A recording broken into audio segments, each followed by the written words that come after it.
അതെ അതെ അതെ അതെ. നമ്മുടെ നമ്മളുടെ ആവശ്യങ്ങളാണ്. അതായത് ഭാരതീയര് സനാതന ധർമ്മികളാണ്.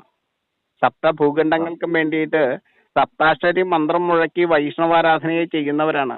സപ്തഭൂഖണ്ഡങ്ങളിലെയും വൈഷ്ണവ ശക്തിയെ സപ്താക്ഷരി മന്ത്രത്താൽ പൂജിക്കുന്നവരാണ്. സപ്തഭൂഖണ്ഡങ്ങളിലും വൈഷ്ണവ നിലയങ്ങളാക്കി, ദ്വീപുകളാക്കി, ദീപത്തെ തെളിക്കുന്ന വൈഷ്ണവ ശക്തിയുടെ പീഠങ്ങളാക്കി മാറ്റിക്കൊണ്ടാണ് ഭാരതം ആരാധന നടത്തുന്നത് ഇവിടെ ഭാരതത്തില്. അപ്പൊ അതാണ് ഈ വൈഭവം. ഇത് സപ്തഭൂഖണ്ഡങ്ങൾക്കും വേണ്ടിയിട്ടുള്ള വൈഭവമാണ് ഇവിടെ ചെയ്യുന്നത്.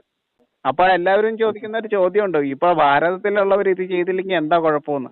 ജീവന്റെ നിലയമാണ് ഹിമാലയം.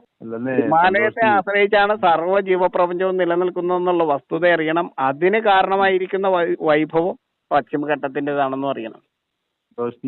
എന്തോ ഇത് ശ്രീരാമ സിദ്ധാന്തം എന്ന് പറയുന്നത് ഈ പ്രണവവേദയിൽ ഉൾപ്പെട്ടിട്ടുള്ളതാണെന്നും പ്രണവവേദ സിദ്ധാന്തമാണിതെന്നും ജനങ്ങൾ അറിയണം.